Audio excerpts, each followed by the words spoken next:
Mohon bantuan subscribe, like, dan komennya kakak sekalian, agar channel ini bisa bertumbuh sehingga Mimin semakin semangat. Terima kasih banyak, semoga terhibur. Bab 1076 mempermalukan diri sendiri. Seorang pria wajar bisa tertarik dengan wanita di luar, hanya saja Aaron adalah hakim daerah wilayah barat, lalu menikah dengan Putri Tong yang merupakan wanita terbaik di wilayah barat. Hahaha, langit memang adil, memberikan sesuatu yang tidak bisa diraih oleh Aaron, juga akan membiarkan Aaron tidak bisa meraih benda yang bisa didapatkan oleh orang biasa. Hahaha, seketika, para tamu juga ada yang merasa kasihan dengan Aaron, juga ada yang berbahagia di atas penderitaan orang lain. Namun, orang yang berbahagia di atas penderitaan orang lebih banyak. Karena bagaimanapun juga, Putri Tong bersikap baik dan sangat cantik, merupakan idola bagi pria wilayah barat, merupakan wanita idaman mereka. Wanita seperti ini malah menjadi milik Aaron yang merupakan orang paling tidak berguna di dinasti Naemu, lalu sekarang Aaron malah selingkuh lagi. Hal ini pasti akan membuat semua orang mengamuk. Hari ini mereka ingin melihat Aaron akan menerima hukuman apa. Jika bisa Putri Tong langsung cerai dengan Aaron, si pria tidak berguna ini. Namun, mereka terus menunggu, Aaron sama sekali tidak keluar. Di depan umum, Rose sudah memanggil Aaron, tetapi Aaron tidak keluar. Hal ini membuat Rose merasa dipermalukan di depan umum. Dia langsung menendang pintu kamarnya Aaron dengan emosi. Terdengar suara benturan, Aaron barulah membuka matanya, lalu duduk di ranjang dan berkata dengan tenang, "Kenapa?" Nona Rose sudah tidak sabar. Pantas saja wanita di sini begitu ramah, ternyata mendapatkan didikan langsung dari Nona Rose. Pepef. Para tamu langsung tertawa mendengar perkataan ini. Kamu, meskipun Rose adalah wanita yang hidup dalam dunia ini, dia juga malu saat mendengar perkataan Aaron. Berani sekali Aaron mempermalukannya di depan umum dengan perkataan yang terang-terangan. Benar-benar sangat menyebalkan. Aaron pun tersenyum tipis. Rose ini benar-benar lucu, jelas-jelas dia yang menendang pintu kamar Aaron, jelas-jelas dia datang sendiri ke sini, sekarang malah menyalahkan Aaron. Dari sisi ini, Rose memiliki sikap angkuh yang sama dengan para tuan muda bangsawan. Bagi mereka, aku memukulmu, kamu harus baik-baik menerimanya. Aku tidak memukulmu sampai mati, kamu harus berterima kasih padaku. Jika kamu berani menghindar dan mengelak, kamu sudah melanggar hukum alam. Aaron benar-benar kesal dengan sikap berlaga seperti ini. Apa kamu tidak sabar membuka pintuku hanya ingin berdebat saja? Ujar Aaron sambil melirik Rose sekilas. Bukan Aaron meremehkan Rose, tetapi Aaron percaya, hanya saja sekelompok pria di belakang Rose mana mungkin percaya. Tadi bukan Aaron tidak mendengar teriakan Rose, dia tidak ingin memedulikan Rose, dia tidak ingin berdebat dengan wanita seperti ini, juga menjaga reputasinya. Tak disangka Rose tidak tahu diri, lalu menggali lubang sendiri. Lalu, dia berani sekali menendang pintunya Aaron, benar-benar sombong sekali. Jika Rose yang memulai, Aaron juga tidak akan sungkan padanya. Hahaha, semua orang tertawa karena perkataan Aaron, kemudian semua tamu menatap ke arah Rose dan wanita yang ada di sampingnya dengan tatapan aneh. Muka Rose langsung merah, kemudian sesak napas dan berkata, "Aaron, kamu tunggu saja. Nani, ayo kita pergi."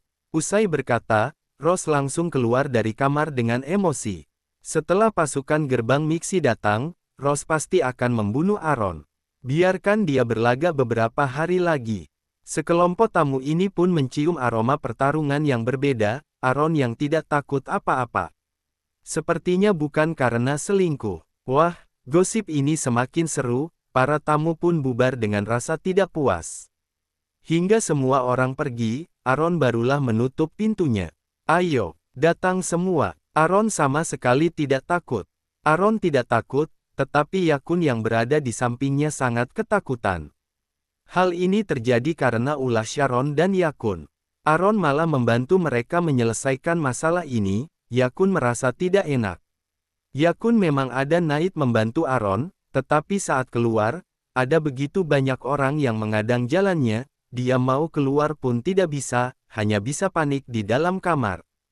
Yakun melihat semua ini dengan penuh kekhawatiran, dia terus berdoa dalam hati agar jangan sampai berkelahi. Bukan Yakun tidak percaya terhadap Aron, sebaliknya Yakun terlalu percaya dengan Aron, para wanita ini tidak mungkin bisa mengalahkan Aron. Namun, mereka hanyalah wanita lemah, masa demi Sang Suci mengorbankan nyawanya, Yakun merasa tidak pantas. Namun pemikiran ini hanya muncul sekilas dalam benaknya Yakun. Dia tahu Aron tidak akan menyakiti orang yang tidak bersalah. Jika wanita ini bersikeras ingin membunuh Aron, Yakun juga merasa mereka pantas mati. Karena Aron adalah majikannya Yakun, Yakun merasa Aron adalah majikan yang paling baik di dunia ini. Lalu, Sharon juga merasa panik, tetapi Sharon takut Rose dan lainnya akan berdebat dengan Sharon. Sharon sedikit menyesal melempar wanita itu keluar, dia bisa saja mengikat di dalam kamar, atau memukulnya sampai pingsan. Cara seperti ini akan lebih lembut dan menjamin keselamatan daripada mengusir keluar. Namun, Sharon malah memilih cara yang paling ekstrim. Hal ini juga jangan menyalahkan Sharon, karena Sharon tidak pernah berjumpa kondisi seperti ini dan merasa panik. Ditambah lagi dia berasal dari Lamusa, juga ada pemikiran modern, kalau ada orang yang disukai, tidak akan bermesraan dengan wanita lain. Siapa suruh wanita itu terus mengikuti Sharon? Dalam kondisi mendesak, Sharon hanya bisa mendorongnya keluar. Saat mendengar Rose menyalahkan Aron, lalu Aron tidak melakukan apapun dengan gadis-gadis itu, Sharon barulah merasa lega. Dalam benak Sharon, Aron memiliki kekuatan yang kuat, tidak ada orang yang bisa melukai Aron. Sharon tidak peduli dengan kondisi luar, dia pun tidur dengan nyenyak. Pada saat ini, cahaya bulan menyinari, suasana di penginapan Sirine pun tenang. Malam yang tenang, gerbang miksi mengejar Aron sudah terdengar oleh Raja Wilayah Barat. Raja Wilayah Barat pun kaget, Aron pertama kali datang ke wilayah Barat, lalu orang gerbang miksi sangat misterius, hanya fokus di bidang pengobatan, juga tidak pernah pergi ke wilayah Barat. Jika begitu, dua pihak ini tidak ada hubungan, kenapa Aron bisa menumpuk dendam sebesar itu dengan gerbang miksi? Sampai semua orang gerbang miksi membunuh Aron. Bab 1077 Luka Sang Raja. Meskipun Aron pernah pergi ke Gunung Miksi, juga pergi berterima kasih kepada gerbang miksi atas penyelamatan Putri Tong. Masalah tidak mungkin akan berubah menjadi seperti ini, pasti ada sesuatu yang tidak diketahui oleh Raja Wilayah Barat. Hingga tahap seperti ini, Raja Wilayah Barat masih tidak tahu bahwa ketua pertama gerbang miksi adalah Sang Suci yang dia cari dengan susah payah itu. Jika Raja Wilayah Barat mengetahui hal ini, maka semua masalah langsung jelas. Namun, meskipun Raja Wilayah Barat sangat penasaran, tetapi setelah mengetahui orang gerbang miksi mengutus orang membunuh Aron di Desa Purnama, dia langsung mengutus pasukan terbaik untuk menyelamatkan Aron. Aron adalah menantunya Raja Wilayah Barat, juga ayah dari cucunya. Aron juga memberikan rumput untuk menyelamatkan Ratu. Raja dan Ratu Wilayah Barat memiliki pendapat yang sama, bahwa mereka harus menyelamatkan Aron. Hanya saja, Panglima yang diutus pergi menyelamatkan Aron memiliki sedikit hubungan dengan gerbang miksi. Orang gerbang mix pernah menyelamatkan ibu dari Panglima ini tidak mungkin melupakan budi kebaikan ini. Lalu, Panglima ini juga sering bersama dengan orang gerbang miksi, maka itu kesan Panglima ini terhadap Aron juga tidak begitu baik. Sekarang mendengar orang gerbang miksi ingin membunuh Aron, Panglima itu merasa lebih aneh. Raja Wilayah Barat mengutus Panglima itu menyelamatkan Aron, dia sebenarnya tidak mau, hanya saja tidak berani menantang perintah dari Raja, dia pun hanya bisa pergi. Menolong atau tidak, sudah ada jawaban dalam hati Panglima itu. Desa Purnama berada di tempat begitu pelosok, lalu perjalanan juga sangat jauh dan berbahaya. Sampai saat itu, jika Panglima itu tidak bisa menyelamatkan Aron, dia memiliki banyak alasan. Dengan demikian, Panglima itu bisa membalas budi kebaikan atas penyelamatan ibunya kepada gerbang miksi. Namun, Panglima itu adalah orang dalam kekaisaran. Ada aturan dalam wilayah Barat, Menteri Kekaisaran tidak boleh ikut campur masalah dunia hitam. Kalau tidak, Panglima itu juga berencana membunuh Aron untuk melampiaskan emosi dalam hatinya. Demi Aron si manusia tidak berguna ini, Raja Wilayah Barat sampai mengutus sosok sepertinya.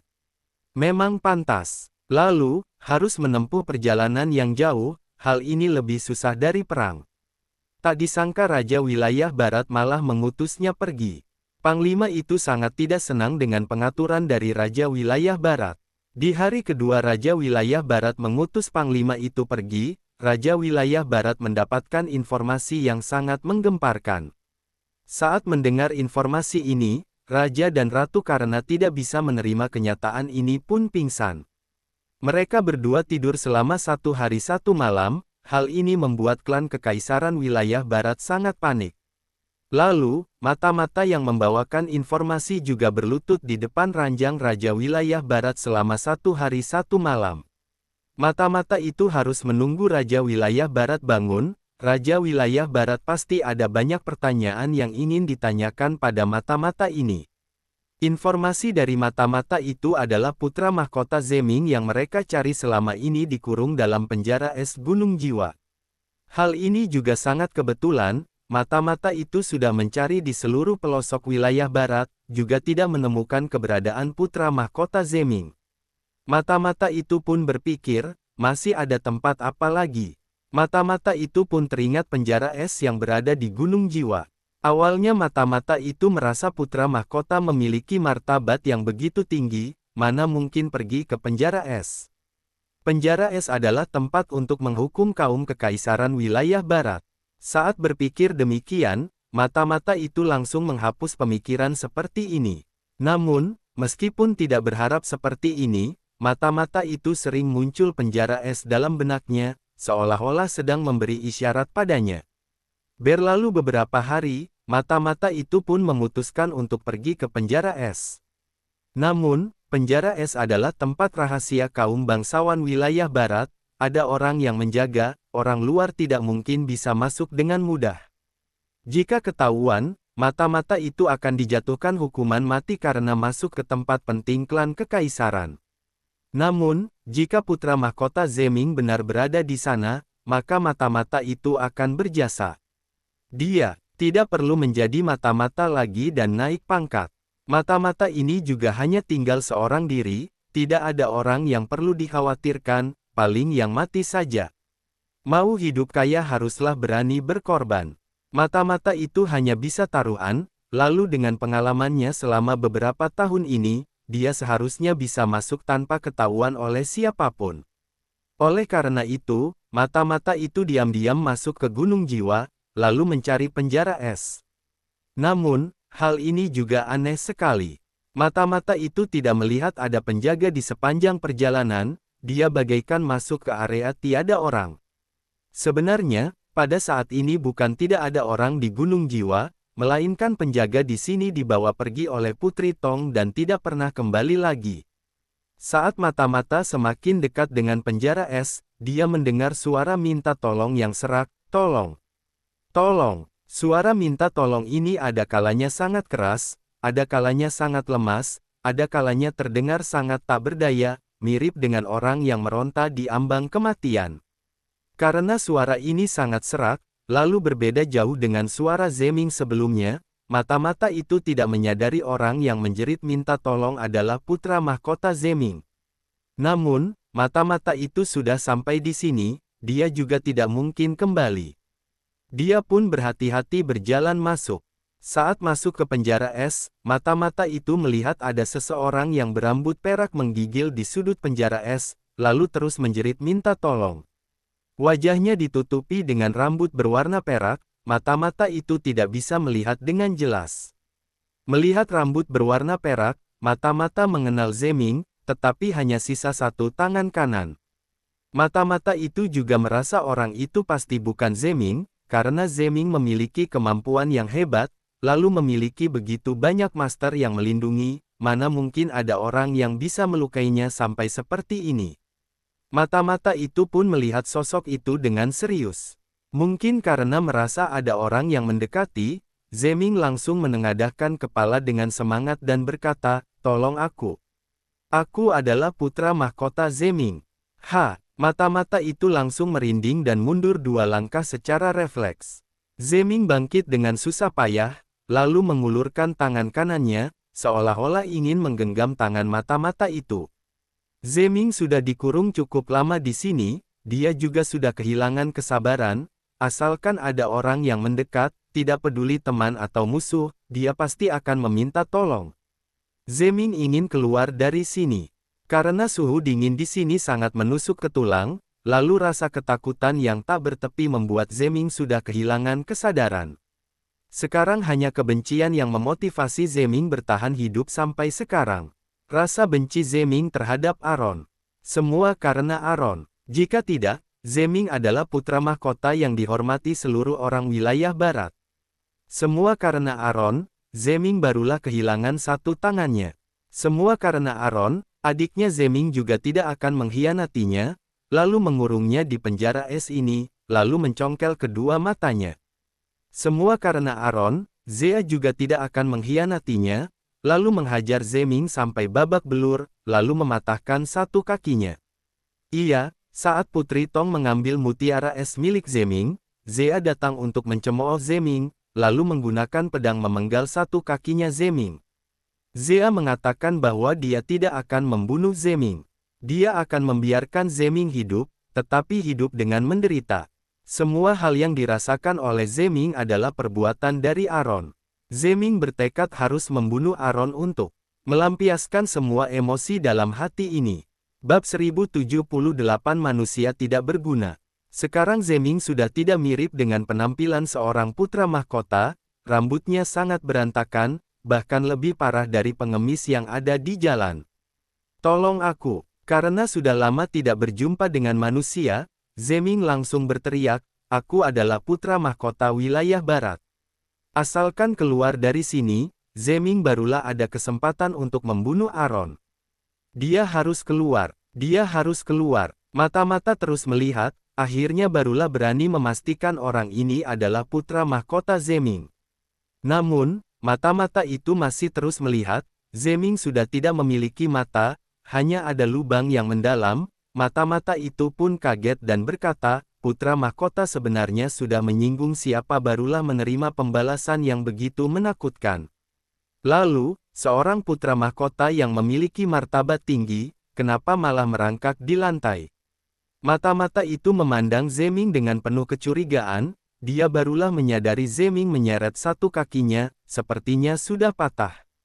Mata dicongkel, satu lengan dipenggal, kaki juga patah, apakah ini adalah putra mahkota wilayah barat yang bermartabat tinggi itu? Seorang putra mahkota malah mendapatkan penyiksaan seperti ini, bagi siapapun, ini adalah hal yang sangat menggemparkan. Orang yang sudah terluka sampai tahap seperti ini tidak ada bedanya dengan manusia tidak berguna. Seorang putra mahkota wilayah barat malah jatuh ke tahap seperti ini. Siapa yang begitu berani melukai Zeming sampai seperti ini? Apakah orang itu tidak tahu Zeming adalah putra mahkota wilayah barat? Orang itu melukai putra mahkota sampai seperti ini, apakah berencana bertentangan dengan wilayah barat? Tidak, orang itu pasti sangat hebat. Karena Zeming adalah orang pintar, lalu memiliki kemampuan seni bela diri yang kuat. Jadi, orang yang bisa melukai Zeming sampai seperti ini pasti juga bukan orang biasa. Meskipun demikian, orang itu sampai berani menyinggung wilayah barat, lalu bertentangan dengan wilayah barat sampai melukai Zeming, apa ada dendam besar apa? Mata-mata itu sudah tidak berani terus berpikir, karena takut orang itu juga sedang mengintainya di area gelap. Mata-mata itu juga pertama kalinya berjumpa dengan kondisi ini. Orang yang bersembunyi itu pasti memiliki kekuatan yang luar biasa, sampai tidak takut dengan putra mahkota. Lalu, perbuatan juga begitu kejam. Mata-mata yang sudah terbiasa melihat kekejaman di dunia hitam juga merasa ketakutan. Musuh seperti ini benar-benar sangat menakutkan. Mata-mata itu melihat sekeliling yang tenang ini, lalu berkata dengan nada gemetaran, putra mahkota, aku akan mencari orang untuk menyelamatkanmu. Tanpa kunci, penjara es di Gunung Jiwa tidak mungkin bisa dibuka.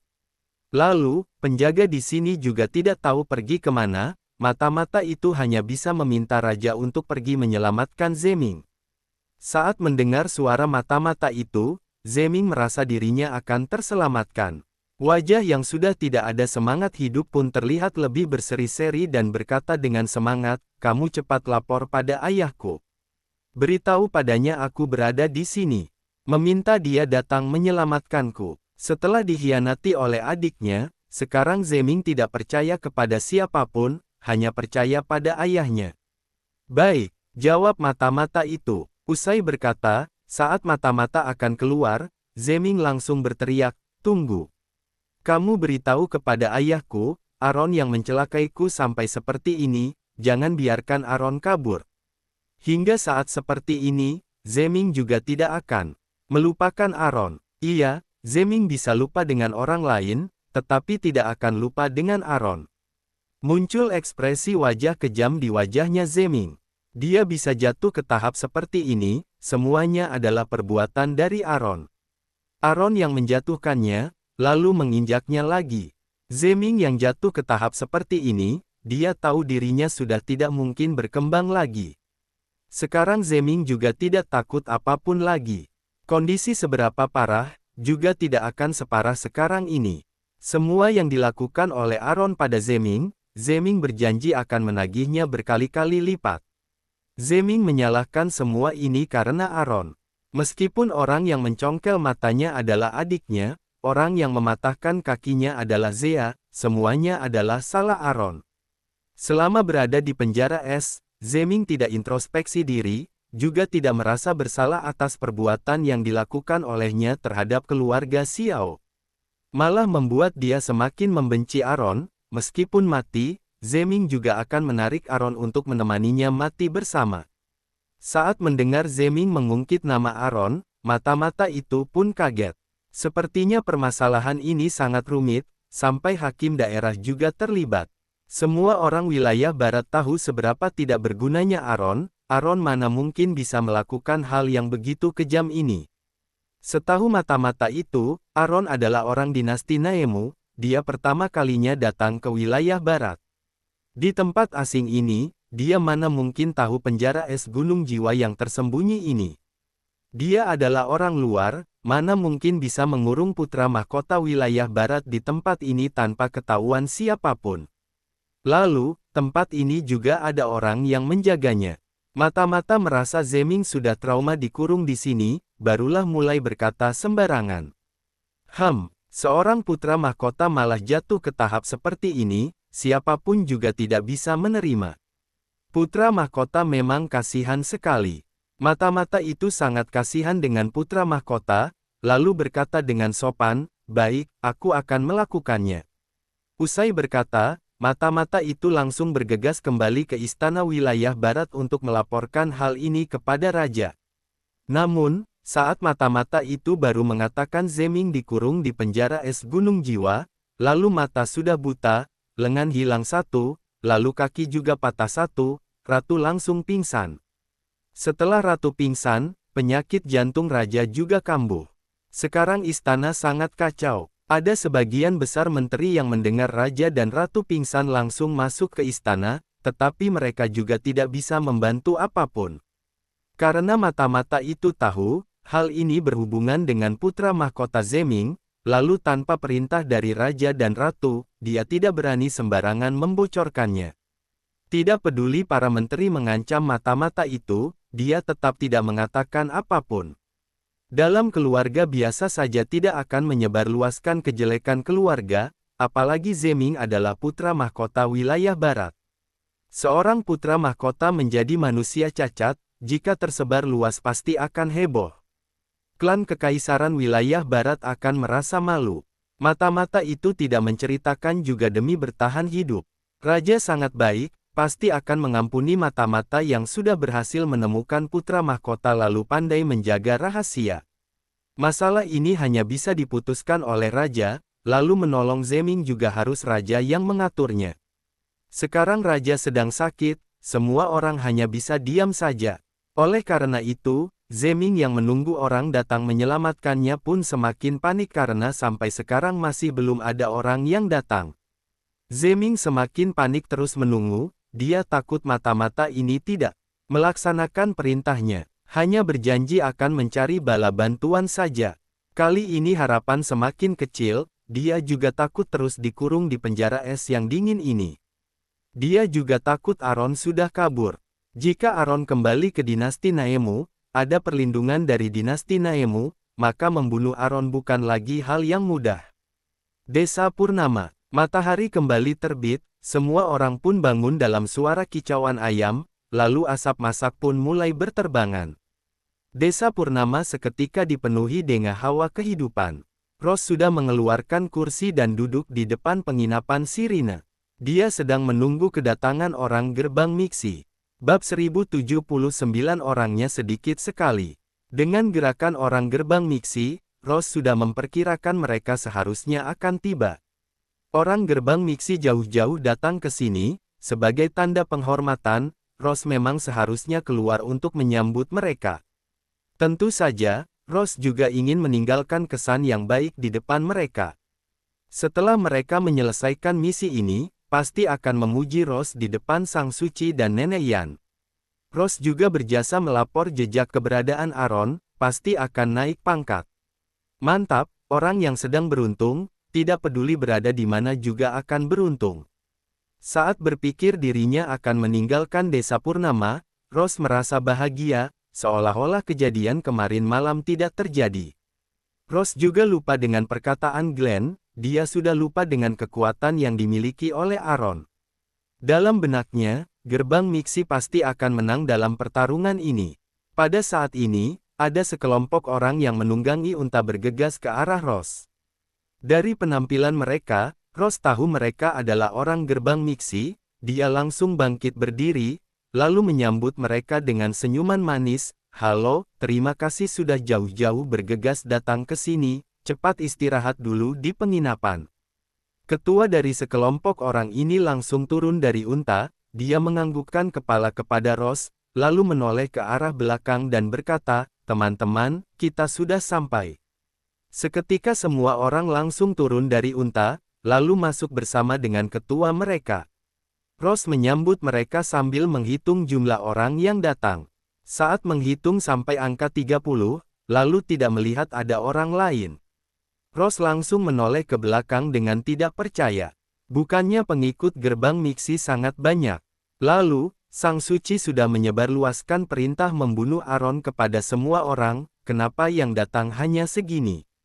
Sedikit sekali. Jika Aron benar sehebat yang dikatakan Glenn, maka agak susah untuk membunuh Aron. 30 orang ini pasti pasukan pertama, masih ada pasukan selanjutnya di belakang. Iya, pasti seperti ini, pasti masih ada pasukan di belakangnya. Rose menghibur diri sendiri, kemudian berlangkah masuk ke penginapan sambil menoleh ke belakang, dia takut terlambat menyambut pasukan selanjutnya. Namun, Rose sudah melangkah dengan pelan, saat dia masuk ke penginapan juga tidak melihat ada orang yang datang lagi. Rose sedikit panik, karena kedatangan 30 orang ini, penginapan menjadi ramai. Manajer, di mana Aron? Teriak ketua kepada Rose. Mereka bergegas datang ke sini hanya demi mencari Aron. Apakah Aron masih berada di sini? Tenang, Aron masih ada di penginapan ini. Rose pun sengaja mengecilkan suaranya. Dia ingin membunuh Aron, tetapi bisnis penginapan juga harus dijaga. Jangan sampai orang lain tahu Aron mati di tangannya, kalau tidak bisnis penginapan Sirine akan berkurang. Karena tidak ada orang yang ingin menginap di penginapan yang memiliki banyak konflik, takut dirinya terkena bencana. Rose menuangkan teh kepada ketua, sambil bertanya, setelah lengkap, kita baru bertindak saja, dengan demikian peluang baru akan lebih besar. Lengkap, ketua itu sedikit tercengang, tetapi dia langsung sadar, kenapa harus mengungkit hal ini. Sekali mengungkit hal ini, ketua itu langsung sangat kesal, hanya kami saja. Rose juga sedikit tercengang, gerbang miksi yang begitu besar, lalu perintah langsung dari Sang Suci, kenapa hanya datang 30 orang? Walaupun 30 orang sudah bisa membunuh Aron, jika orang lebih banyak akan terlihat lebih kuat dan membanggakan gerbang miksi. Namun, nada bicara ketua itu juga tidak baik, Rose pun tidak banyak bertanya. Dia hanya berdiri di samping orang-orang ini dan menuangkan teh untuk mereka. Awalnya ketua itu ingin memarahi Rose, karena bawahan dari Rose yang mengirim sepucuk surat kepada ayahnya Glenn dan berhasil membujuk sebagian besar rekan seperjuangan mereka. Jika hanya membujuk mereka mundur, ketua juga wajar, karena mereka takut mati. Tetapi karena surat ini, membuat orang-orang yang tidak datang mencurigai Sang Suci, merasa Sang Suci menyuruh mereka pergi mati. Masalah ada seberapa parah, tidak perlu ketua itu yang menjelaskan, semua orang pasti mengerti. Jika tidak diselesaikan dengan baik, pasti akan menimbulkan kehancuran dalam gerbang miksi. Ini adalah didikan yang tidak baik Rose terhadap bawahannya. Sekarang Rose sepertinya tidak tahu apa-apa, lalu pelayanan darinya juga sangat baik. Seketika dia menghidangkan roti yang baru selesai dipanggang. Ketua itu pun menahan rasa emosi dalam hatinya, kemudian menggigit roti dan berkata, apakah ada gadis bernama Glenn di sini? Orang ini baru datang sudah menanyakan Glenn, Rose langsung sadar ada yang aneh. Meskipun orang ini tidak mengatakannya, Rose sudah bisa menebak secara garis besar. Orang yang datang begitu sedikit, lalu tidak ada ayahnya Glenn, Rose pun tahu semua ini pasti ulah dari Glenn. Rose sudah terlalu percaya dengan Glenn. Pelayan, cepat panggil Glenn keluar. Rose sangat kesal, padahal dia sudah begitu baik dengan Glenn, tetapi Glenn malah mengkhianatinya. Glenn malah mendukung orang luar, pertarungan ini belum dimulai, sudah memastikan gerbang miksi akan kalah. Apakah Aaron benar-benar begitu hebat? Manajer, Nona Glenn tidak berada di kamar, ujar seorang pelayan dengan berhati-hati. Sekarang semua pelayan penginapan sangat takut dengan Rose. Sebelum Aaron datang ke sini, Rose bagaikan bunga yang cantik, berbicara pun tidak pernah nada keras. Semenjak Aaron datang, suasana hati Rose berubah dengan cepat, para pelayan laki-laki pun ketakutan menghadapi manajer seperti ini. Tidak ada di kamar, Rose langsung mengamuk. Dia tidak menyangka Glenn akan menjadi pengkhianat, cari dia sampai ketemu. Rose tidak suka orang mengkhianatinya. Dia paling benci pengkhianat. Setelah menemukan Glenn, dia akan membunuhnya. Cek, pagi-pagi sudah ribut, tidak bisa tidur nyenyak. Pada saat ini, terdengar suara baru bangun tidur dari lantai atas. Aaron pun menggerakkan pinggangnya, lalu menatap orang-orang yang ada di bawah. Kemarin Glenn sudah kabur juga mendapatkan arahan dari Aaron. Glenn lari ke arah dinasti Naemu. Orang sudah kabur kemarin malam, sekarang baru menyadari. Dengan kemampuan bawahan Rose ini, mereka bisa mendapatkan informasi tentang Glenn, tetapi tidak mungkin bisa mengejar Glenn. Aaron muncul di saat seperti ini juga demi mengulur waktu bagi Glenn. Aaron menunjuk kamarnya dan berkata, kemarin Nona Glenn tidur bersamaku, sekarang masih tidur dengan pulas. Kalian mau naik lihat tidak?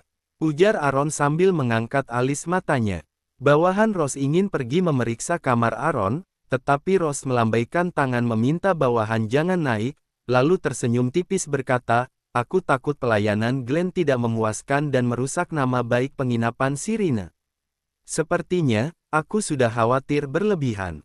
Bab 1080 melanggar hukum langit.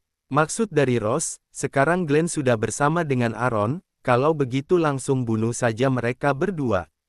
Tidak peduli Aaron adalah hakim daerah wilayah barat, juga tidak memiliki kedudukan yang lebih tinggi dari gerbang miksi. Gerbang miksi melambangkan hukum langit. Di dunia ini, tidak ada orang yang lebih hebat dari hukum langit. Sang Suci mengatakan Aaron adalah faktor yang mengacaukan hukum langit, maka Aaron tidak boleh hidup. Hari ini adalah hari terakhir bagi Aaron. Rose melirik ketua kelompok itu sekilas, memberi tahu padanya bahwa orang ini adalah Aaron, dia akan menyerahkan Aaron kepada kalian. Dari luar, penginapan Sirine adalah penginapan biasa, juga ada tim dagang lainnya yang tinggal di sini. Rose tidak bisa menunjukkan identitasnya dan ikut dalam masalah ini. Ketua kelompok itu menganggukkan kepala, saat melihat Rose keluar dari penginapan, dia langsung berteriak, serang! Serang! Sisa orang gerbang miksi lainnya juga langsung menyerbu ke arah Aaron. Suara teriakan yang kuat ini langsung membuat para tamu yang masih tidur langsung terbangun. Mereka pun segera memakai baju dan keluar melihat, siapa yang membuat keributan di pagi hari ini.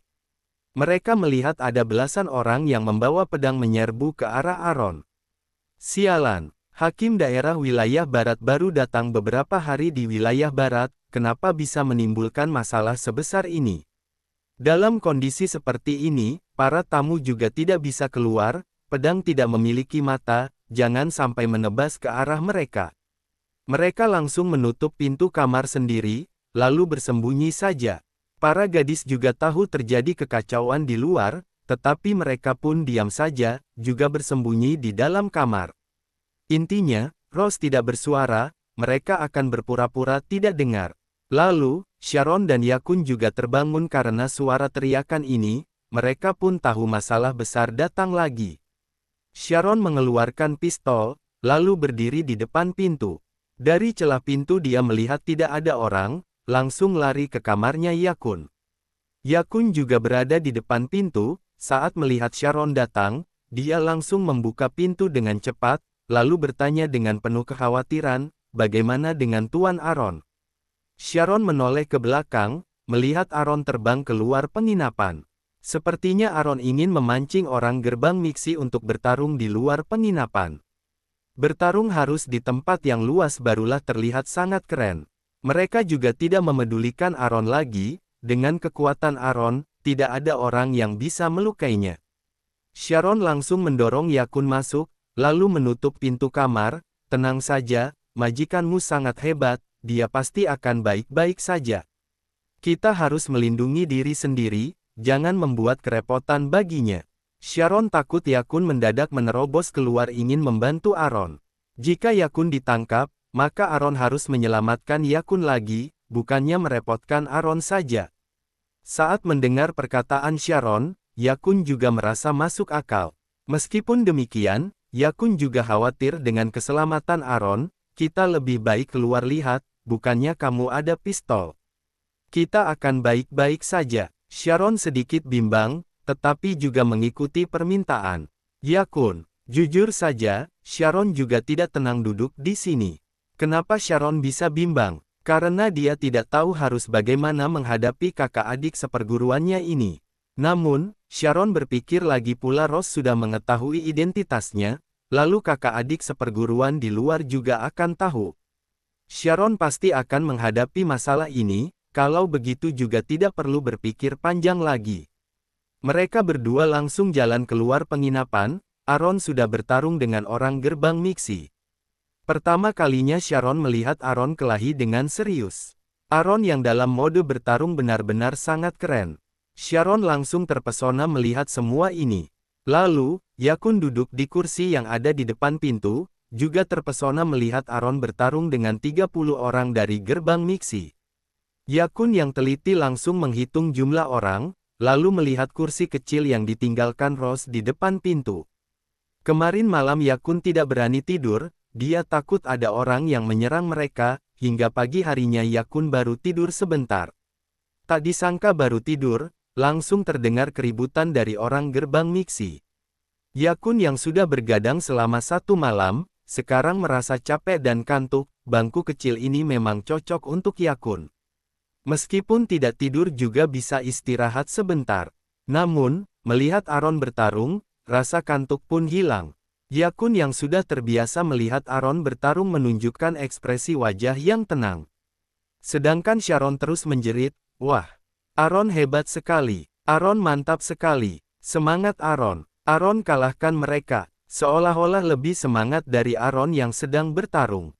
Yakun melirik Sharon sekilas dan berkata, "Tuan Sharon, jaga suaramu.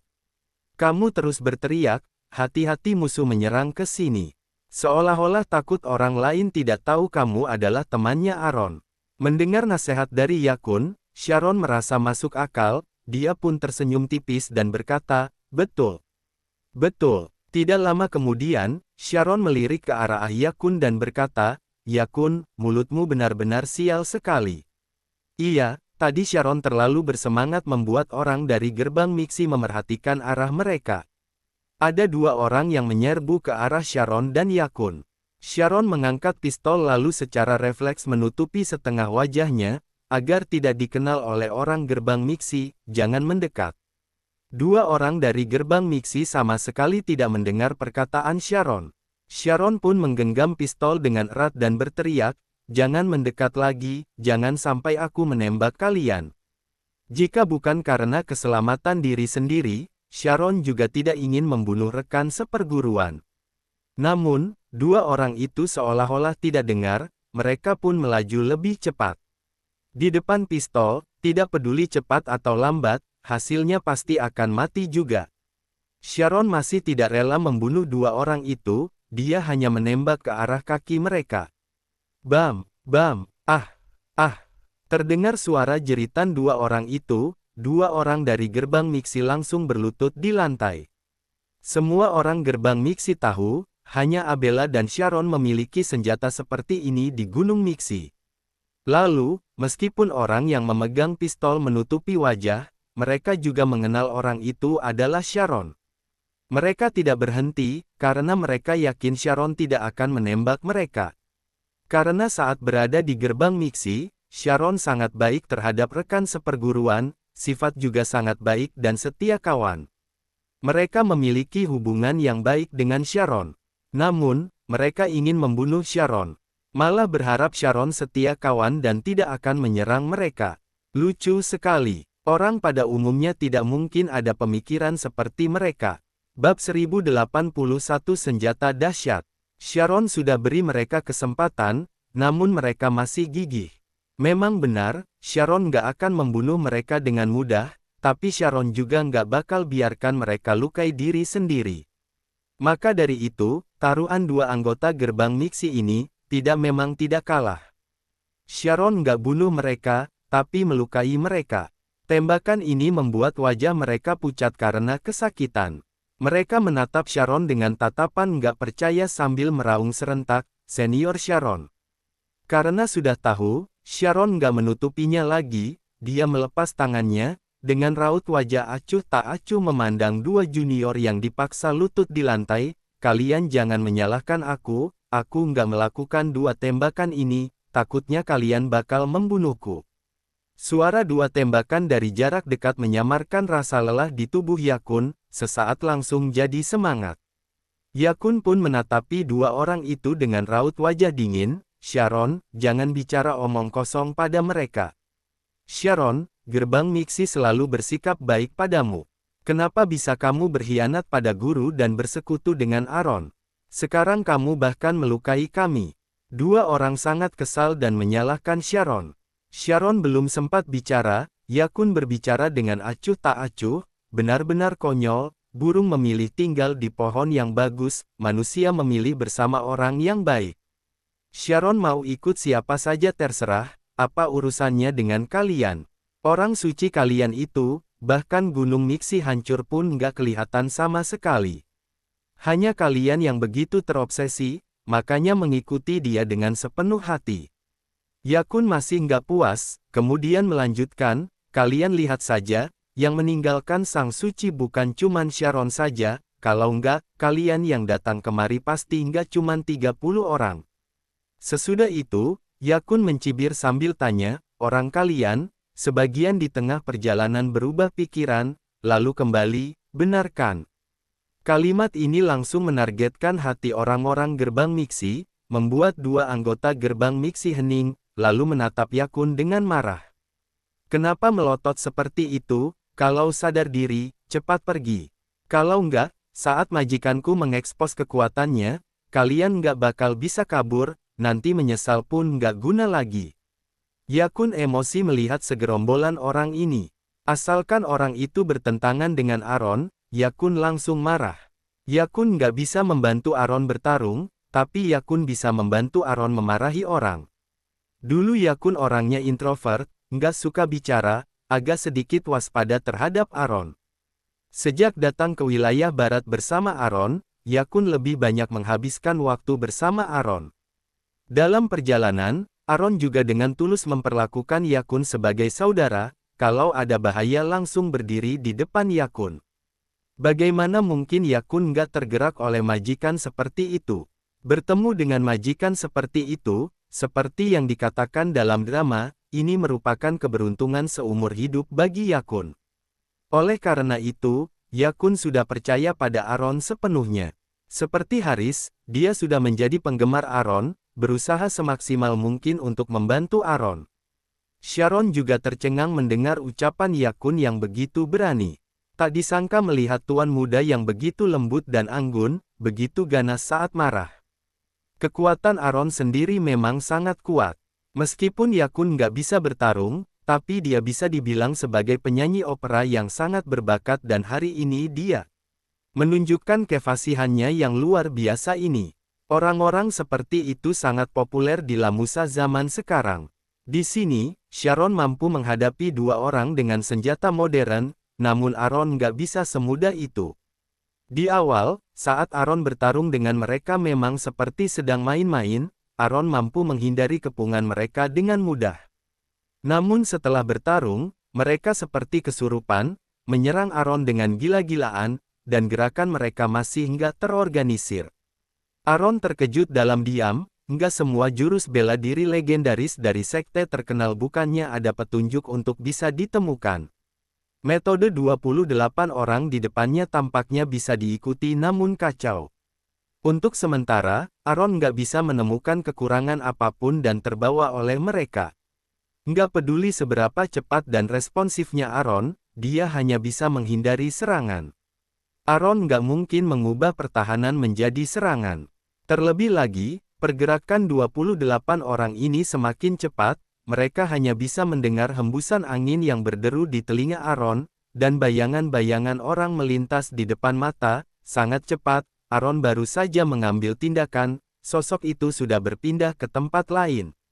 Sialan, orang-orang ini benar-benar punya keterampilan. Tapi, Aaron juga nggak takut. Seberapa kuatnya mereka, tetap nggak akan sekuat senjata modern. Lukisan Springdawn, keluar. Aaron berteriak. Lukisan Springdawn Kunlun langsung terbang keluar dan bergantung di udara menunggu perintah. Beri aku senapan mesin. Untuk pertarungan satu lawan sekelompok orang seperti ini, paling cocok pakai senapan mesin. Tapi, Aaron nggak yakin apakah lukisan Springdawn Kunlun ini bisa membedakan mana yang merupakan senapan mesin. Bagaimanapun juga, itu adalah senjata kuno, dan selalu berada di zaman kuno dan nggak pernah berhubungan dengan senjata Lamusa modern. Sesuai dugaan Aaron, lukisan Springdawn benar-benar melempar senapan mesin ke Aaron, dan Aaron mengacungkan jempol ke lukisan Springdawn, luar biasa. Aaron mengulurkan tangan mengambil senapan mesin, lalu melompat ke udara dan membuat jarak antara dia dan orang-orang gerbang miksi, kemudian dengan cepat mendarat di tanah. Meski Aaron nggak bisa menyerang untuk sementara, tapi kalau mau kabur masih bisa. Setelah keluar dari pengepungan gerbang miksi, Aaron berlari menuju gurun, dengan menggunakan senjata seperti senapan mesin, dia bisa mengerahkan kekuatan penuhnya di luar. Senapan mesin adalah senjata api otomatis yang dapat menembakkan peluru dengan cepat dan terus-menerus. Untuk memenuhi kebutuhan stabilitas tembakan kontinu, senjata ini dilengkapi dengan dua kaki, dudukan senjata, atau dudukan senjata. Senjata ini khusus untuk membunuh target hidup, tapi juga bisa menembak target lain tanpa perlindungan armor atau perlindungan armor tipis. Biasanya dibagi menjadi senapan mesin ringan, senapan mesin umum, senapan mesin berat, DL. Senapan mesin terus berkembang. Di zaman modern, senapan mesin sebagian besar dilengkapi dengan pemandangan optik, termasuk pemandangan cahaya putih dan pemandangan cahaya redup. Untuk mencapai penggunaan universal peluru senapan dan senapan mesin berat sudah berkembang menjadi lebih ringan, pengurangan bobot, peningkatan kemampuan manuver, serta peningkatan jangkauan dan tenaga. Nggak hanya itu, amunisi jenis baru juga sudah diperbarui, meningkatkan efek serangan dan meningkatkan kemampuan tempur senapan mesin. Senapan mesin ini juga dilengkapi dengan sistem pengendalian kebakaran sederhana yang canggih dan perangkat penglihatan malam untuk memenuhi kebutuhan operasi segala cuaca. Dengan kata lain, Senapan mesin yang ditingkatkan ini nggak hanya efektif dalam pertempuran di siang hari, tetapi juga efektif dalam pertempuran di malam hari. Keuntungan lain dari senapan mesin adalah jangkauannya yang jauh. Semua orang di gerbang miksi menyaksikan Aaron berlari menuju gurun membawa segenggam benda berwarna hitam. Mereka mengira Aaron sedang mencoba melarikan diri, jadi mereka mengejarnya. Aaron sudah memasang senapan mesinnya di padang pasir, menunggu 28 orang bergegas ke arah moncong senjatanya. Aaron memperhatikan mereka muncul di depan mata dan bersiap-siap. Saat mereka mendekat, Aaron menembakkan senapan mesinnya ke arah mereka lagi dan meminta mereka untuk berlutut. Melihat mereka semakin dekat, kemari, 1, 2, 3, tak tak tak tak. Segera setelah Aaron menyalakan senapan mesinnya, senapan mesin memindai dan menembak dengan panik ke betis orang-orang gerbang miksi. Serangan dadakan Aaron mengejutkan semua orang di gerbang miksi. Sebelum beberapa orang dari gerbang miksi sempat bereaksi, rasa sak di antara kedua kaki menembus jantung dan paru-paru mereka dan mereka segera berlutut di gurun pasir dengan wajah pucat, wajah mereka menampilkan rasa sakit. Sakit sekali. Bagaimana Aaron bisa memiliki senjata yang begitu dahsyat? Bab 1082 Abnomali Langit. Mereka pernah lihat pistol Sharon dan Abela, tapi belum pernah lihat senjata di tangan Aaron ini. Keterkejutan mereka sama seperti orang-orang zaman modern di Lamusa ketika lihat alien. Tapi respons dari separuh anggota gerbang miksi lumayan cepat, walau nggak tahu apa yang terjadi, hanya lihat peluru menembak ke mereka seperti pisau, pokoknya hindari dulu. Mereka bisa menghindarinya untuk sekali, tapi nggak bisa berkali-kali. Senapan mesin menembak tanpa henti, peluru terbang lebih cepat dari pisau. Saat menghindarinya, ada yang kena tembakan. Orang yang kena tembakan mengutuk dalam hati dengan rasa yang amat sakit, sialan, apaan ini, bisa mengarah dan tembak secara otomatis. Si idiot Aaron ini dapat dari mana senjatanya? Satu gigitan lebih sakit dibanding ditusuk pisau hidup-hidup. Semuanya menatap keanehan Aaron dengan tatapan kesal. Benar, apa yang dikatakan Sang Suci nggak salah, Aaron benar-benar nggak normal. Kalau nggak, kenapa dia punya senjata yang tidak mereka punya dan belum pernah dilihat sebelumnya? Aaron harus dibunuh. Tapi mereka sudah mengalami cedera, kesulitan untuk berdiri, jangankan ingin bunuh Aaron. Mereka cuman bisa berharap kepada anggota yang baik-baik saja untuk bunuh Aaron. Cuman sisa 3 anggota yang tidak cedera, detik ini sedang memikirkan nyawa masing-masing, nggak punya waktu untuk peduli dengan mereka. 3 orang ini sangat cerdik, sesaat mereka berhasil melihat pola senapan mesin. Mereka menemukan senapan mesin cuman bisa menyapu dalam waktu tertentu, jadi mereka segera bubar saat senapan mesin bergerak, dan segera mendekat ke Aaron. Lihat 3 orang makin dekat dengan Aaron, anggota yang mengalami cedera tersenyum. Begitu 3 orang ini mendekat ke arah Aaron, Aaron pasti bakal derita. Begitu memikirkan Aaron bakal derita, anggota yang cedera sesaat sudah lupa dengan rasa sakit di tubuh, ekspresi rasa sakit barusan sudah berganti oleh kegembiraan akan kemenangan yang akan segera terjadi. Detik ini, mereka melihat ekspresi Aaron yang aneh. Aaron berdiri tegak, tangan yang memegang senapan mesin tanpa sadar mengendurkan.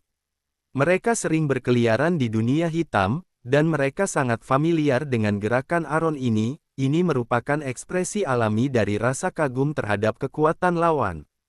Aaron terkejut dengan kekuatan mereka 3, Aaron pasti merasa dirinya tidak sehebat mereka. Hahaha, inilah kesempatan untuk mengubah kekalahan menjadi kemenangan. Salah satu dari mereka berteriak, bunuh Aaron. Teriakan ini membuat Aaron memutar bola matanya, semangat untuk apa? Aaron hanya lihat 3 orang itu semakin mendekat ke dirinya, dia memang punya sedikit harapan, dan untuk sesaat, ribuan kuda berlari kencang di dalam hatinya.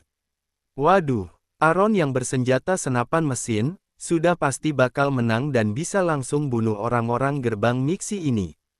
Dia ngangkat 3 orang kuno ini bisa menghindari peluru.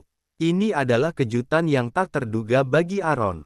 Harus dikatakan, meskipun Sang Suci tidak terampil, gerbang miksi memang punya beberapa keterampilan, kalau tidak, tidak mampu melatih anggota yang mampu bertarung dengan senapan mesin.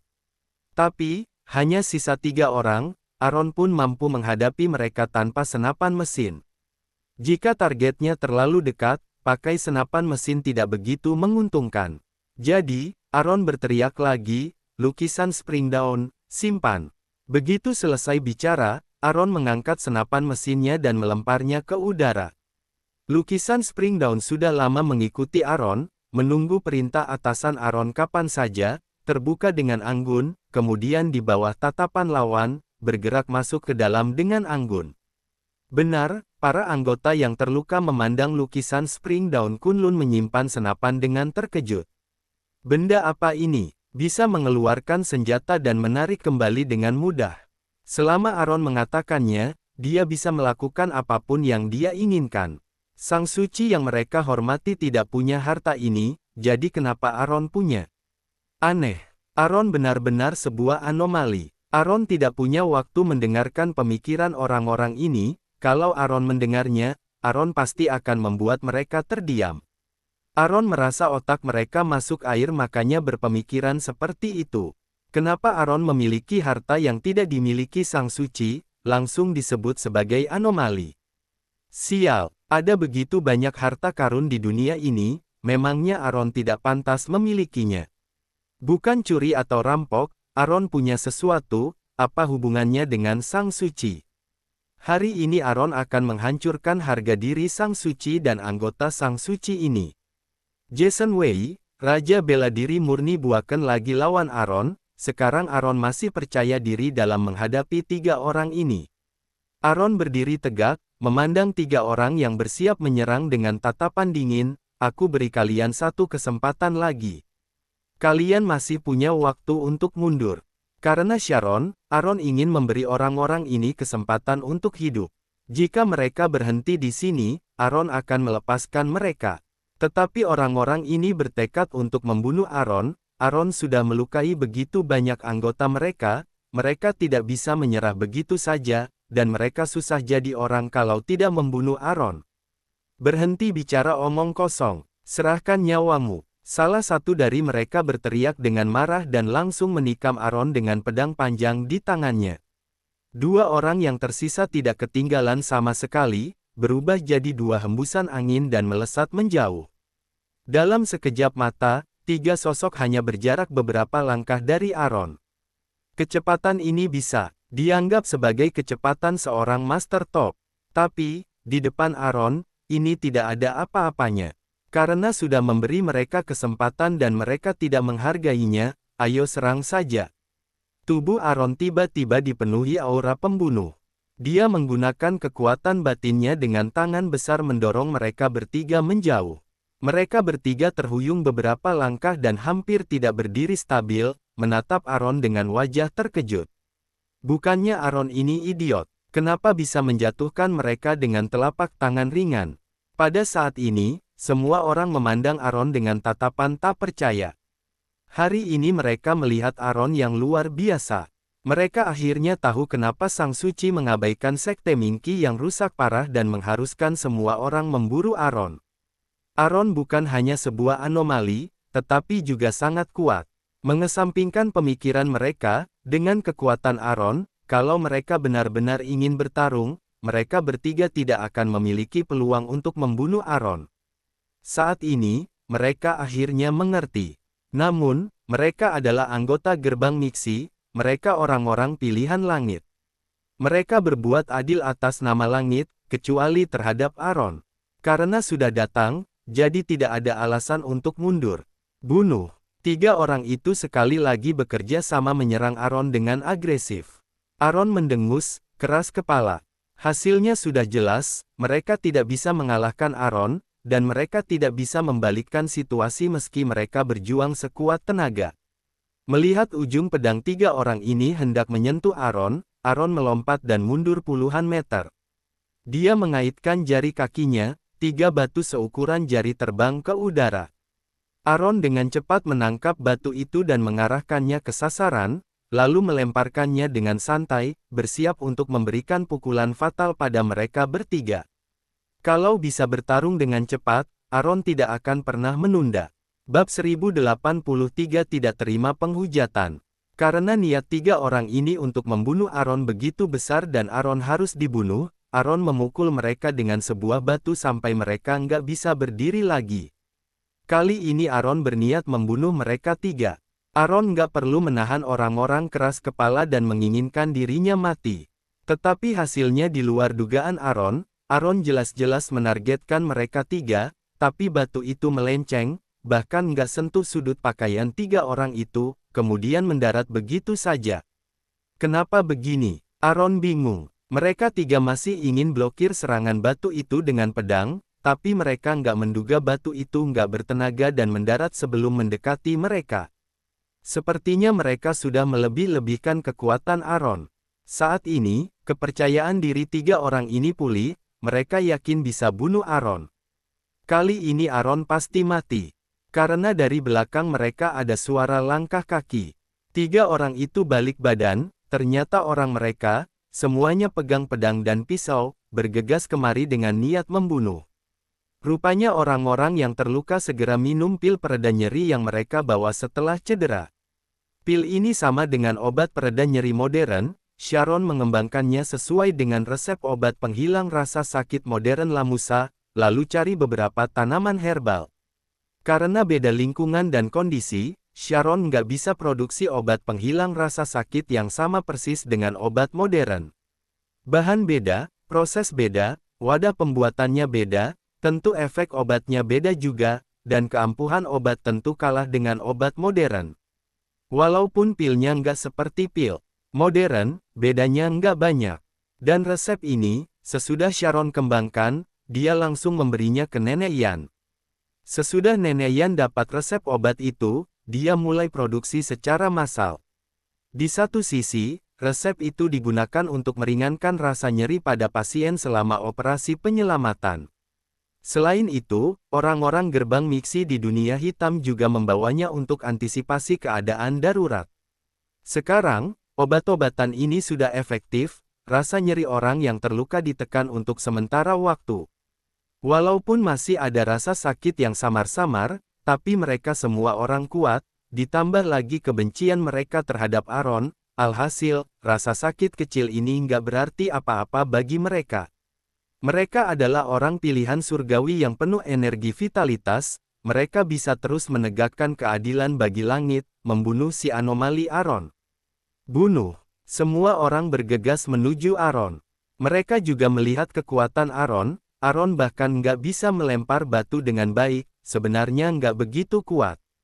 Kali ini, mereka harus membunuh Aaron. Melihat kerumunan yang bergegas, Aaron mengerutkan kening. Melihat formasi ini, entah mereka yang mati hari ini atau Aaron yang akan mati hari ini. Ayo, Aaron penuh dengan niat membunuh, biarkan Aaron yang mengirim mereka ke langit barat. Detik ini, jantung Aaron sesaat berdebar kencang. Aaron hanya ingin segera tangani orang-orang ini dan nggak peduli dengan keabnormalan sepele ini. Aaron berteriak dengan marah, lukisan Springdawn, bawakan granat. Biarkan mereka rasakan kekuatan senjata modern.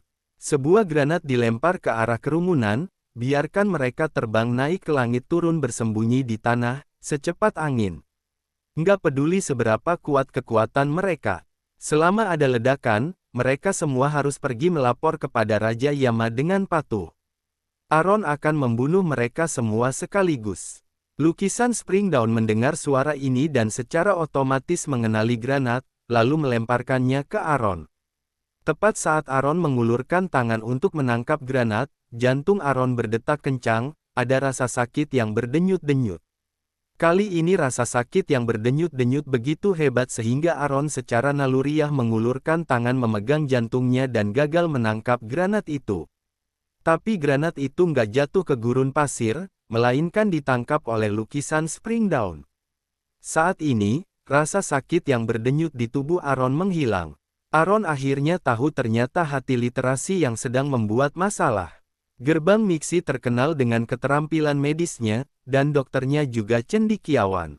Diperkirakan banyak anggota gerbang miksi ini adalah seniman yang beradab dan seniman bela diri. Sialan, Hati literasi nggak membiarkan Aaron membunuh cendekiawan dinasti Naemu, tidak masalah, tapi cendekiawan wilayah barat juga nggak boleh bunuh. Benar-benar menindas orang. Aaron adalah penguasa King Yuan di dinasti Naemu. Dia adalah kepala cendekiawan di dinasti Naemu. Dia bukan kepala cendekiawan di dunia hati literasi. Apakah salah?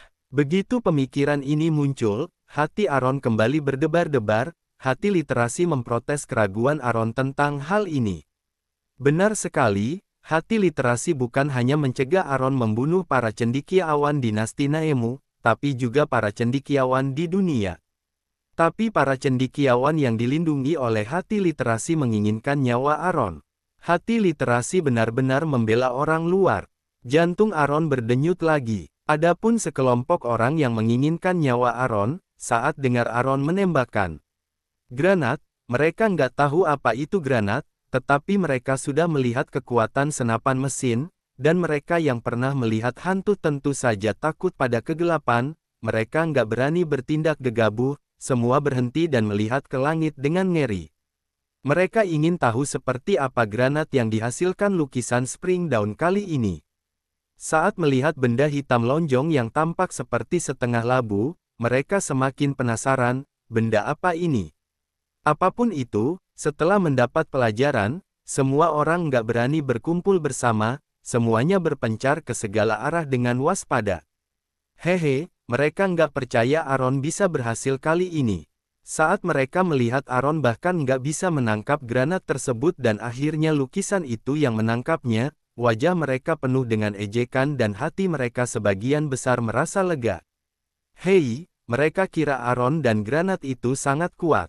Sekarang kemungkinan besar Aaron hanya menggertak, menyebabkan mereka tegang. Semua orang yang mengira sudah tahu detail Aaron, merasa sudah waktunya bagi mereka untuk melepaskan dan mengambil tindakan. Saudara-saudara, ayo. Dengan sebuah perintah, orang-orang dari gerbang miksi mengambil posisi menyerang dan menyerang Aaron dengan pedang mereka. Dan Aaron tahu hati literasi akan menghentikannya membunuh orang-orang ini.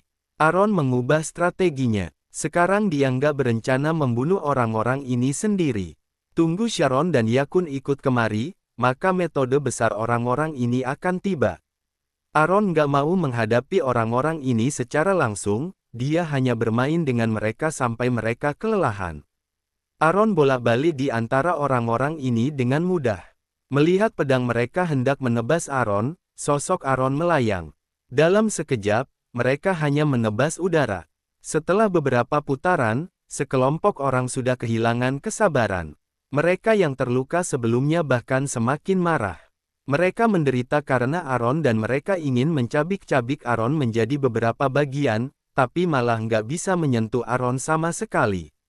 Menyebalkan. Melihat ekspresi marah orang-orang, Aaron berkata, begitu banyak orang masih begitu sulit membunuhku. Bukankah ini menambah bahan bakar ke dalam api? Karena harga diri, mereka juga secara sadar meninggikan perkataan dan perbuatan Aaron menjadi penghinaan Aaron terhadap gerbang miksi dan penghujatan terhadap kebenaran agung. Benar-benar nggak masuk akal. Gerbang miksi adalah pelabuhan mereka, dan kebenaran agung adalah cahaya di hati mereka.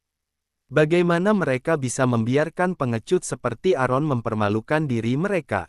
Bab 1084 Trik Kotor. Lihat Aaron bisa arogan sampai kapan. Sesudah mata orang-orang saling pandang, mereka sama-sama menganggukkan kepala, mereka ingin pakai keterampilan khusus mereka, yaitu meracuni. Bunuh orang dengan racun, metode jahat ini, dianggap perilaku tercela oleh keluarga terkenal. Saat ini sekelompok orang ini nggak bisa bunuh Aaron, kekuatan fisik masing-masing secara perlahan dikuras Aaron dan Aaron tampak baik-baik saja. Kalau terus begini, posisi mereka nggak menguntungkan, karena ini mereka langsung khawatir. Lagi pula, semuanya adalah orang sendiri, racuni Aaron sampai mati dulu, lalu bersihkan area agar nggak ada yang tahu. Dan juga, Aaron ini seorang anomali, bukan orang biasa, memperlakukan orang khusus dengan metode khusus bukan hal yang tercela. Benar-benar keliru. Dengar ide semua orang, Aaron senyum dingin, ingin meracuniku, harus lihat kalian punya kemampuan ini enggak. Sesudah itu, Aron membentuk pelindung di udara untuk lindungi dirinya. Pelindung Aron terbentuk karena adanya segel hukuman dewa. Bisa dibilang sekte dan sumbernya sama dengan pelindung Dragen di kediaman keluarga Xiao. Pelindung kediaman keluarga Xiao ini, bahkan Sang Suci dan Thomas nggak bisa buat apa-apa, orang-orang di depan ini lebih nggak berdaya. Bahkan lalat pun nggak bisa terbang masuk. Aron ingin lihat bagaimana mereka meracuninya. Sesudah dengar ucapan Aron, orang-orang kaget. Bagaimana Aron bisa tahu pemikiran mereka? Mana aku tahu pemikiran kalian? Kalian pasti belum baca surat yang Glenn tulis ke kalian dengan cermat. Aron bicara dengan dingin, membuat sekelompok orang ketakutan. Mereka memandang Aron seperti melihat hantu. Aron itu hantu. Maafkan kebodohan mereka, Sang Suci nggak kasih tahu mereka tentang keterampilan membaca bunyi jantung dan memblokir bunyi jantung.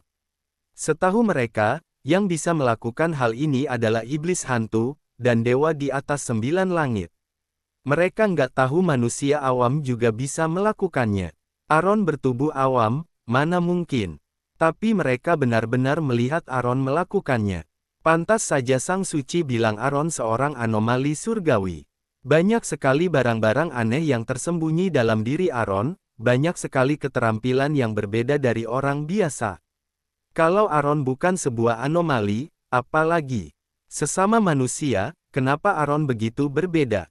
Pada saat ini, semua orang iri pada Aron, orang luar biasa seperti itu tidak boleh dipertahankan, meskipun Aron tidak bermusuhan dengan mereka, meskipun Aron itu tidak merugikan kepentingan mereka, tapi mereka harus membunuh Aron. Ada pepatah seperti ini, manusia biasa tidak bersalah, tetapi dia bersalah karena memiliki batu giok. Arti asli dari pepatah ini adalah bahwa orang-orang yang awalnya tidak bersalah, jadi bersalah karena ada batu giok di tubuh mereka. Akhir-akhir ini merujuk pada orang-orang yang memiliki bakat dan cita-cita tapi menderita kerugian. Di mata orang-orang ini, Aron memiliki harta yang tidak mereka miliki dan memiliki kemampuan yang tidak mereka miliki, dia adalah seorang anomali dan pantas mati. Mereka tidak melihat pelindung dan tidak menyadari keberadaannya. Setelah menyebarkan bubuk putih ke arah Aron, mereka segera mundur. Ini adalah zat yang sangat beracun yang dapat membunuh lawan jika terhirup secara tidak sengaja. Karena sejauh ini obat penawarnya belum dikembangkan, maka bisa dibilang kematian pasti terjadi kalau keracunan.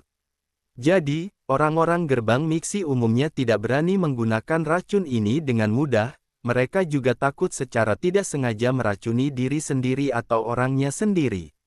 Mereka tidak berani mempertaruhkan nyawa mereka. Melihat mereka berusaha menghindarinya, Aron pun berpindah posisinya dan berjalan melawan arah angin. Setelah berjalan beberapa meter, Aron melepaskan pelindung dan memandang orang-orang itu dengan ekspresi wajah bangga. Mereka bahkan menggunakan trik licik seperti itu, sepertinya sudah kehabisan akal. Giliran Aron yang melawan, karena Sharon dan Yakun sudah menyusul, mengawasi dari kejauhan. Aron memerintahkan lukisan Spring Dawn, lukisan Spring, berikan granat itu kepada Yakun. Sebenarnya granat lebih cocok Sharon, tapi Aron juga tahu kalau Sharon bertemperamen lembut, tidak pernah melihatnya berkelahi dan membunuh, kalau ingin dia secara pribadi menyerang sesama saudara seperguruannya, ini agak kejam terhadap Sharon. Sama seperti saat berada di pintu masuk penginapan. Dua anggota gerbang miksi jelas-jelas bergegas ingin mengambil nyawa Sharon dan Yakun. Sharon masih merasa tidak bisa tega untuk bunuh mereka, jadi dia hanya menembak mereka sekali untuk membuat mereka kehilangan kemampuan menyerang. Lupakan saja, serahkan hal ini pada Yakun, kebetulan bisa melatih Yakun. Yakun adalah seorang seniman, sangat teliti, tapi tidak cukup kejam dan tidak memiliki kemampuan untuk melindungi diri sendiri. Bertahan hidup di lingkungan kuno di mana yang lemah akan ditindas oleh yang kuat, hati tidak kejam, tidak mungkin bisa berdiri teguh. Membiarkan Yakun beradaptasi dengan senjata modern lebih awal adalah hal yang baik. Mungkin saja sesudah kembali ke dinasti Naemu di masa depan, Yakun bisa mengajari orang lain cara menggunakan senjata ini. Dengan begini, Aron memiliki seorang penolong lagi, bukankah itu bagus? Lukisan Springdown menuruti perintah, terbang ke sisi Yakun, lalu dengan hati-hati meletakkan granat di atas gurun pasir, setelah bergerak beberapa kali dan memberi isyarat kepada Yakun untuk menerima granat tersebut. Yakun juga mengerti arti dari lukisan Springdown. Dia membungkuk dan mengambil granat itu. Dia mengambil benda berat di tangannya dan melihatnya. Dia berbalik bertanya kepada Sharon, "Tuan Sharon, apa kamu tahu bagaimana menggunakan benda ini?"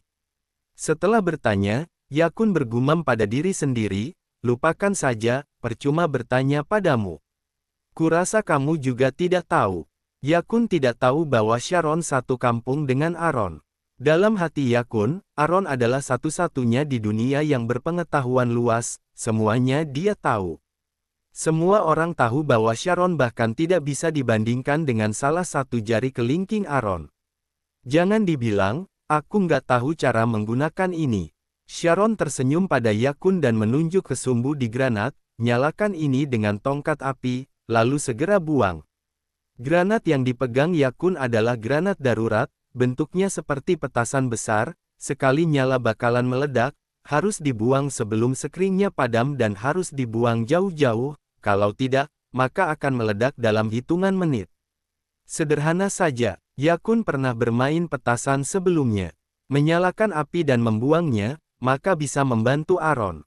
Yakun tentu akan menjalankan tugas. Yakun senang karena bisa membantu Aaron. Begitu dia bahagia, dia seketika lupa kenapa Sharon bisa menggunakan granat, jadi untuk sementara kehilangan kebenaran tentang Sharon. Setelah mendengarkan penjelasannya, Yakun tanpa basa-basi mengeluarkan tongkat api dan menyalakan sumbu granat, lalu melemparkannya ke arah kerumunan dengan sekuat tenaga sambil berkata, "Bye-bye." Awalnya, Sharon tidak pernah menggunakan granat. Saat melihat Yakun menyalakan api, Sharon menjadi sangat gugup. Tubuhnya secara naluriah mundur ke belakang, membuat isyarat untuk melarikan diri kapan saja. Satu kata bye-bye, tidak perlu dipikir, Sharon sudah tahu kata ini Yakun pelajari dari Aaron. Di saat yang mencekam seperti ini, Sharon nggak tahu harus berbuat apa saat dengar perkataan Yakun, situasinya sudah seperti ini, Yakun masih terpikir untuk mengatakan hal seperti itu. Benar saja, balok atas tidak lurus dan balok bawah bengkok. Orang berpenampilan serius seperti Yakun juga diajar sesat oleh Aaron. "Cepat pergi." Sharon menarik kembali Yakun, yang terlihat tidak puas. Melihat ke arah Yakun, dia berharap bisa melempar ke beberapa orang lagi dan membiarkan orang-orang itu meledak hingga hancur berkeping-keping. Namun sisa kekuatan granat itu tidak boleh dianggap remeh, Sharon menyeret Yakun dan melarikan diri. Semua orang di sana melihat granat yang terbang ke arah mereka dengan asap, semuanya melarikan diri dengan panik. Terlepas dari kekuatannya, selamatkan hidup lebih dulu. Namun, perhatian mereka awalnya terfokus pada Aaron. Pada saat mereka menyadari granat itu sudah terbang keluar setengah jarak. Bab 1085 Identitas Sharon. Beberapa orang yang ingin menghindar sudah nggak sempat. Boom! Suara ledakan bergema, asap kabut mengepul, bara api melonjak ke langit dan pasir bertebaran di langit. Di Gutun, ada lubang yang terbentuk akibat ledakan. Jeritan tanpa henti. Bayangan orang-orang terbang keluar. Sesaat, anggota gerbang miksi yang penuh niat membunuh berbaring di tanah, ada yang meninggal, cedera, dan pingsan. Ada yang menggeliat dan menjerit sakit. Pemandangan ini sangat mengagetkan. Aaron pernah lihat adegan begini di televisi sebelumnya, tetapi saat di arena, masih ada perasaan yang berbeda dan sangat mengagetkan. Kekuatan pemusnah granat dahsyat sekali, daya penghancurnya juga luar biasa kuat. Kalau saja segerombolan orang ini nggak begitu gigih, Aaron pasti nggak akan pakai senjata ini. Walaupun Aaron sudah menghindar jauh dan melindungi diri dengan pelindung, tetapi masih terasa goncangan hebat akibat ledakan granat. Detik ini, ada perasaan dunia seolah-olah hancur.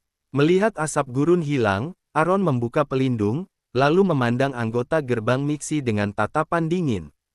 Karena Sharon, Aaron berpikir ingin melepaskan mereka. Dan begitulah, Mungkin cuman ini cara memperingatkan gerbang miksi dan sang suci bahwa Aaron bukan orang yang bisa mereka bunuh sesuka hati. Dengan begini, mereka baru bisa ingat pengajaran yang menyakitkan ini sepanjang waktu. Bunuh orang hanya menundukkan kepala.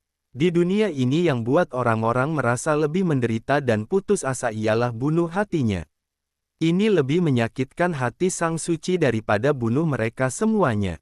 Lagi pula hati literasi nggak membiarkan Aaron bunuh orang-orang ini. Yakun yang bisa membantu Aaron mengambil tindakan, tetapi tidak tahu seni bela diri. Ini sangat beresiko bagi Yakun. Dan Aaron nggak mungkin lempar granat lagi, itu cuman buang-buang sumber daya saja. Aaron memang memiliki pistol, tapi Yakun nggak tahu cara pakainya, mau ngajar pun sudah terlambat. Aaron yang punya pendengaran sensitif, mendengar sekelompok orang di kejauhan bergegas kemari dan dengar dari pergerakan tersebut, sepertinya cukup banyak. Masih belum tahu apakah pihak lawan adalah musuh atau kawan. Ini adalah wilayah barat, jika Aaron melukai orang lain di wilayah orang lain, tidak ada jaminan orang lain tidak datang mencari masalah dengannya. Jadi tidak disarankan untuk tinggal di sini dalam waktu lama. Sosok Aaron melintas ke arah Yakun dan Sharon. Mereka harus segera kembali ke penginapan untuk mengambil tanaman ubi jalar, lalu meninggalkan desa Purnama sebelum sekelompok orang itu tiba. Pertama, bisa menghindar banyak masalah. Kedua, Aaron tidak boleh menghabiskan waktu terlalu banyak di sini. Dia harus segera mendapatkan tanaman ubi jalar dan kembali ke dinasti Naemu sesegera mungkin untuk mengalahkan Jason Wei dan Legiun Pejuang Murni, dan juga bunuh Sanga Suci. Di sini, Sharon dan Yakun bersembunyi di balik gundukan pasir. Dua orang ini sangat terkejut dengan ledakan granat, mereka tidak bereaksi untuk waktu yang lama. Hanya melihat situasi tragis di depan mereka dengan kaget. Sial, menakutkan sekali. Ayo kembali ke penginapan, ambil tanaman ubi jalar. Tinggalkan desa Purnama. Telinga dua orang ini masih berdengung. Saat Aaron berbicara kepada mereka, mereka hanya melihat mulut Aaron bergerak dan tidak bisa mendengar apa yang dikatakan Aaron. Ah, apa katamu? Sharon berdiri lebih dulu dan berteriak sekuat tenaga, seolah takut Aaron tidak mendengarnya. Aaron sangat terkejut dengan raungan Sharon. Aaron mengerutkan kening dan menggaruk telinganya. Kemudian dia mencondongkan tubuh ke telinga Sharon dan meninggikan suaranya sambil berkata, "Aku bilang, ayo kembali ke penginapan." Setelah menaikkan volume suara, Aaron mengaktifkan energi internal dan menggunakan energi internal untuk mengirimkan suara ke telinga Sharon. Kali ini, Sharon tidak hanya mendengar dengan jelas, tapi juga merasa telinganya sudah tuli karena Aaron. Sharon masih berkata dengan suara yang menurutnya tidak tinggi, "Aku tahu, jangan berteriak keras seperti itu, telinga bisa tuli." Aaron memutar bola mata ke arahnya, kemudian berjalan pergi. Sharon dan Yakun menepuk-nepuk pasir dan debu di tubuh mereka sambil mengimbangi langkah Aaron. Saat dua orang ini mengikutinya, Aaron menoleh ke arah Yakun dan berkata dengan ringan, "Yakun, Tuan Muda Sharon mengajarimu cara menggunakan granat dengan sangat baik. Mulai sekarang, kamu dan Tuan Muda Sharon harus belajar lebih banyak tentang senjata, seperti senjata api dan granat, jadi kalian bisa menyelamatkan hidup di saat-saat kritis." Kalimat yang tiba-tiba ini membuat Yakun senang sekaligus bingung. "Majikan, kamu sedang memujiku atau memuji Tuan Muda Sharon?" Berdasarkan pemahaman Yakun terhadap Aaron, saat Aaron ingin memuji seseorang, dia selalu memujinya secara langsung dan terang-terangan, tidak pernah berbelok-belok. Misalnya, jika Aaron ingin memuji Yakun, dia akan langsung mengatakan kepada Yakun bahwa kamu sudah melakukannya dengan baik. Jika dia ingin memuji Sharon, dia akan langsung mengatakan bahwa Sharon mengajar dengan sangat baik. Perkataan ini benar-benar tidak seperti gaya Aaron sebelumnya. Hal ini membuat Sharon merasa seperti anggota keluarganya sendiri dan membuat Yakun bingung. Apa maksud majikannya? Sharon begitu cepat sudah mendapatkan kepercayaan penuh dari majikan, apakah dia sudah jadi orang sendiri? Tapi Sharon tahu niat Aaron saat mendengarkan ini. Aaron mengisyaratkan identitas Yakun dan Sharon sebagai Lamusa. "Aaron, bajingan ini, Sharon menatap Aaron dengan tatapan waspada, tidak boleh membiarkan Aaron mengungkapkan identitas asli Sharon. Aaron pura-pura tidak melihatnya dan tersenyum ringan. Aaron yakin dengan pemahaman Yakun pasti bisa memahaminya. Dan Yakun sepertinya akan mengecewakan Aaron. Dia baru saja menyaksikan ledakan besar dan belum pulih sepenuhnya. Telinganya berdengung dan kepalanya berantakan. Tentu saja, tidak bisa memahami niat Aaron. Yakun lebih rendah hati dan mengira Aaron sedang memuji Sharon, kemudian menjawabnya dengan lancar, "Tidak, aku hanya bertanya dengan santai, tapi aku tidak ngangka Tuan Muda Yakun bisa tahu cara menggunakan granat." Begitu dia mengatakan ini, Yakun langsung bereaksi. Matanya berbinar dan menatap Aaron sambil berkata, "Majikan, maksudmu Tuan Muda Sharon sama denganmu? Sharon juga dari Lamusa." Benar. Ucapan Aaron ini benar-benar menghancurkan identitas Sharon. Sharon baru saja mengulurkan tangan untuk menutup mulut Aaron, namun kecepatannya tidak secepat mulut Aaron. Saat dengar perkataan Aaron, Sharon menurunkan tangannya dengan putus asa dan mengutuk dalam hati, "Aaron, kamu bermulut besar." Melihat ekspresi Sharon, Yakun hanya bisa menggelengkan kepalanya dengan geli, "Tuan Muda Sharon, tenang saja. Yakun pasti akan menjaga rahasiamu." Sharon menganggukkan kepala ke arah Yakun, "Oke, kalau begitu aku sangat berterima kasih." Awalnya, semakin sedikit orang yang tahu fakta bahwa Sharon berasal dari Lamusa, semakin baik. Kini setelah Yakun tahu, apalagi Aaron dengan sengaja memberitahu ini kepada Yakun, itu menandakan bahwa Aaron menganggap Yakun adalah orang yang bisa dipercaya. Dalam perjalanan, Sharon juga menemukan bahwa Yakun orangnya tidak hanya perhatian, tetapi juga tegas dan memang dapat dipercaya. Lagi pula, Yakun sudah tahu, jadi meskipun Sharon khawatir, dia harus tenang dan dia tidak bisa menghapus ingatan tentang Sharon ini. Belum pernah melihat orang kampung sendiri menjebak sesama orang kampung. Sharon memelototi Aaron. Aaron tersenyum dan tidak berkata apa-apa. Setelah petunjuk dari Aaron, keraguan yang selalu menghantui Yakun, akhirnya mendapatkan jawabannya. Dalam perjalanan, Yakun sedang berpikir bahwa Sharon adalah murid gerbang miksi dan berstatus tinggi dan ada abela kesayangannya di gerbang miksi. Ternyata Yakun tidak mengerti. Sharon pernah tinggal di wilayah barat dan memiliki kehidupan yang sejahtera dan dia baru kenal Aaron beberapa hari. Mana mungkin dia rela menyerahkan segalanya di dinasti Naemu dan ikut Aaron ke dinasti Naemu. Bersambung ke bab 1086.